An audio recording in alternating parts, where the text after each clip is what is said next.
What if the secret to aging well is not adding more, but removing? Dr. Yoshinori Osumi, a quiet Japanese scientist, made a discovery so powerful that it earned him a Nobel Prize. And it has nothing to do with supplements, exercise, or medications. It starts with one ancient principle: stop eating for a little while. In 2016, Dr. Osumi was awarded the Nobel Prize in Medicine for uncovering autophagy, a biological process where your cells recycle waste, remove damaged parts, and literally clean themselves. And here's the amazing part: you don't need a pill to activate it. You just need to stop eating for long enough. Today we'll show you what autophagy does for older adults, how intermittent fasting can turn on your internal repair mode, and the safest way to try it step by step. Let's start with a story that changed the world's view on aging. Dr. Osumi didn't work in a billion-dollar lab. He didn't wear a flashy white coat or give grand lectures. He worked quietly, sometimes alone, on studying what most researchers ignore: yeast cells. He wanted to understand not just how life grows, but how it renews. In one experiment, he starved the yeast for several hours, and instead of collapsing, the cells began doing something beautiful. They removed what no longer served them. They recycled. They restructured. They healed from the inside. This process was named autophagy, from the Greek auto, self, and phage, to eat. But don't let the word scare you. It's not destruction. It's design. It's the body's built-in janitor, the cleaning crew that comes only when the building is closed. And for the body, the closed sign goes up only when we stop eating. Later, scientists discovered that autophagy wasn't just a yeast trick. It's in us. It's in you. And it becomes more important with each passing year. As we age, we accumulate more than wisdom. We accumulate worn-out mitochondria, tangled proteins, early inflammation, things that don't show up in a blood test, but quietly slow us down. By 60, it needs more help, more time, more silence. But here's the truth. Modern life gives us no silence. We eat late. We snack early. We graze from morning coffee to midnight tea. Our body is always digesting and never repairing. It's like trying to clean a house while people are constantly walking through the door. You can't. You have to pause. You have to close the door for a while, just long enough to clear what no longer belongs. You've heard it before, maybe from a doctor, maybe from a magazine in the 1980s. Don't skip meals. Eat breakfast early to kickstart your metabolism. 6 more meals a day is better for your blood sugar. And for years, you followed that advice. So did Margaret. She was 68 when she realized she hadn't gone more than 6 waking hours without food in decades. Her meals were healthy oatmeal, fruit, grilled chicken. But there was always a bite of something. Crackers between lunch and dinner. A banana before bed. A small snack while watching TV at 9 p.m. She thought she was taking care of herself. But what she didn't realize was this. Her body was always digesting and never repairing. Think of it like a busy kitchen. If you never stop bringing in groceries, the staff can't clean up. No one has time to sweep the floor or scrub the stove. It's meal prep 24/7, with no reset. Margaret didn't feel bad, but she didn't feel good either. Her belly always felt heavy, her mind foggy after lunch, and her doctor kept increasing her medications, one refill at a time. Then one day, she heard a podcast that changed everything. Your body heals in the silence between meals. At first, she laughed. Skipping breakfast felt irresponsible, like something only young people on TikTok would do. But the idea stuck. So she tried it just for 3 days. No food before 10 a.m.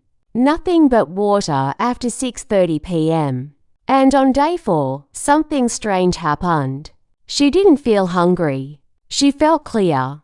Her fingers weren't stiff. Her mind didn't crash at 3 p.m. That was the moment it clicked for her. It wasn't about what she was eating. It wasn't about what she was eating. It was about never giving her body a break. And when she finally did, it didn't fall apart. It cleaned up. In Okinawa, Japan, one of the world's blue zones, elders don't eat by the clock. They eat when the sun rises and stop before it sets. Most only eat 2 small meals a day, often skipping dinner altogether. To an outsider, it might seem like undereating. But to the body, it's something else entirely, permissio to repair. Modern science now calls this approach time-restricted eating. You may know it as the 16 to 8 method. 16 hours of fasting, 8 hours of eating, for example, 10 a.m. to 6 p.m. But let's be clear, this isn't a diet. You don't count calories. You don't starve. You simply give your body a rest window, a space to breathe, clean, and restore. Margaret, now a few weeks into this rhythm, says it feels less like a plan and more like a return to something ancient. She still eats her favorite meals, boiled eggs, warm soup, sautéed greens, but she enjoys them within a gentle boundary. And the results, fewer cravings, steadier energy, deeper sleep, and a quiet sense of clarity she hadn't felt in years. It's as if her body had been whispering. It's as if her body had been whispering, "Thank you for finally giving me time, Doctor." Osumi's discovery confirmed what Okinawan elders already practiced. Healing doesn't always need more. Sometimes it needs less. And that less, when done with rhythm and respect, can activate one of the most powerful systems inside us, autophagy. Have you ever skipped breakfast and felt sharper, lighter, or less bloated? Share your experience below. We're reading, if you're over 60, your body is wise, but it may also be more sensitive to change. So if you're curious to try time-restricted eating, don't rush. Don't punish. Just begin. Start with rhythm, not rules. Think of your eating day like a gentle wave, a calm rise, a nourishing crest, and a quiet return. Here's how you can begin. Phase 1Ds in days 1 to 3. Wake up and wait 30 to 60 minutes before breakfast. Stop eating 2 hours earlier than usual in the evening.